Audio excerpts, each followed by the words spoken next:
আসসালামু আলাইকুম viewers, welcome back to my channel Samira সানজানায়। আবার নতুন একটা রেসিপি নিয়ে আপনাদের মাঝে চলে আসলাম। আজ আমি আপনাদেরকে তৈরি করে দেখাবো চিকেন বিহারি কাবাব। আমরা চাইলে খুবই সহজেই এই কাবাবটা ঘরেই তৈরি করে খেতে পারি, আর তার সাথে আমি আপনাদেরকে একটা স্পেশাল সস তৈরি করে দেখাবো। আশা করি আমার 8 দিনের মধ্যে আজকের এই চিকেন বিহারি কাবাব রেসিপিটা আপনার কাছে ভালো লাগবে। আর আসছে সামনে কোরবানি ঈদ, আপনারা চাইলে ঈদের মধ্যে মেহমানদের জন্য স্পেশাল হিসাবে এই চিকেন বিহারি কাবাবটা রাখতে পারেন। তো চলুন এই মজাদার চিকেন বিহারি কাবাবটা কিভাবে তৈরি করতে হয় দেখে নেওয়া যাক। এখানে আমি 600 গ্রাম চিকেন নিয়েছি, আর এখানে আমি ব্রেস্টেড চিকেনটা নিয়েছি। আর এগুলোকে আমি এভাবে একটু পাতলা পাতলা করে টিউব করে কেটে নিয়েছিলাম। আর নিয়ে আমি এগুলোকে ভালোভাবে ধুয়ে একটা স্ট্রেনারের সাহায্যে পানি ছড়িয়ে রেখেছি। আর এগুলোকে আমি এভাবে টিউব করে কেটে নিয়েছি। আপনারা চাইলে ব্রেস্টেড চিকেনটাকে লম্বা করে কেটে নিতে পারেন, তবে আমি এখানে আমার সুবিধা মতো করতেছি। তো এখানে প্রথমে দিয়ে দিলাম 1 টেবিল চামচ আদার গুঁড়া। আপনারা চাইলে এখানে আদার পেস্টও ব্যবহার করতে পারেন। আরও দিয়ে দিলাম 1 টেবিল চামচ রসুন বাটা, দিয়ে দিলাম 2 টেবিল চামচ টক দই। এখানে আমি ফ্রেশ টক দইটা ব্যবহার করেছি। আরও দিয়ে দিলাম 3 টেবিল চামচের মতো সরিষার তেল, তবে আপনারা চাইলে এখানে সয়াবিন তেলও ব্যবহার করতে পারেন, তবে সরিষার তেলটা দিলে ভালো আর কি। সরিষার তেলটা দিলে এখানে স্মেলটা খুব ভালো আসে। আরও দিয়ে দিলাম এখানে 1 টেবিল চামচ লাল মরিচের গুঁড়া, 1 চামচ জিরার গুঁড়া, 1 চামচ গরম মশলার গুঁড়া, দিয়ে দিলাম 1 চামচ বেকিং পাউডার, আরও দিয়ে দিতেছি এখানে আমি স্বাদ মতো লবণ। এখন দিয়ে দিব এখানে আমি 1 টেবিল চামচ সয়া সস, তবে এখানে লবণের স্বাদটা বুঝে দিবেন, কারণ সয়া সসে কিন্তু লবণ থাকে। আর এখানে আমি নিয়েছি হাফ কাপ পেঁয়াজ বেরেস্তা। এখানে আমি পেঁয়াজগুলোকে হাতেই পেষে নিব, তবে আপনারা চাইলে ব্লেন্ডারের সাহায্যে গুঁড়ো করে নিতে পারেন, তবে আমি নিলাম না। তো এখন এগুলোকে হাতেই গুঁড়ো করে নেওয়ার পর আমি এখানে মাংসের সাথে অ্যাড করে দিলাম চিকেনের সাথে। আর এখানে আমি 1 টেবিল চামচ পরিমাণ লেবুর রস দিয়ে দিতেছি। তো এই পর্যায়ে আমি সবগুলোকে ভালোভাবে মিক্সড করে নিব চিকেনের সাথে। একটু ধৈর্য সহকারে ভালোভাবে মিক্সড করে নিতে হবে।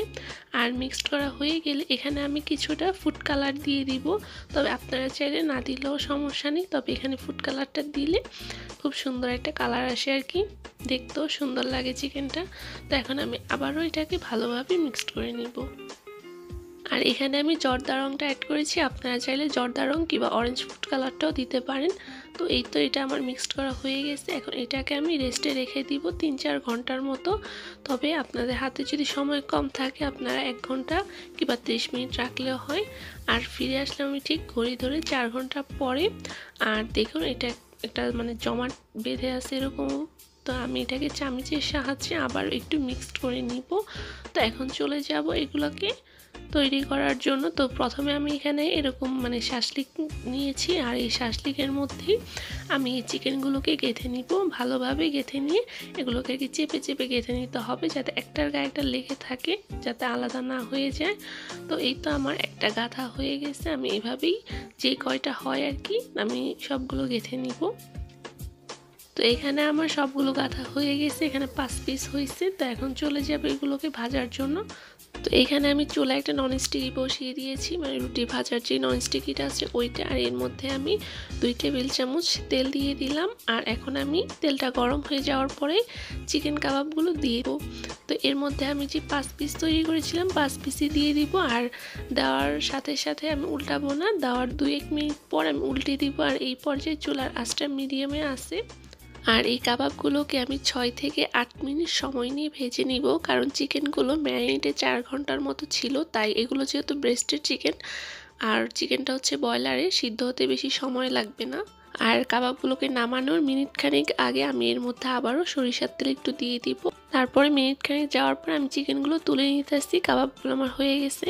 এখন আমি এখানে একটা সস তৈরি করে নিব, যে স্পেশাল সসের কথা বলেছিলাম।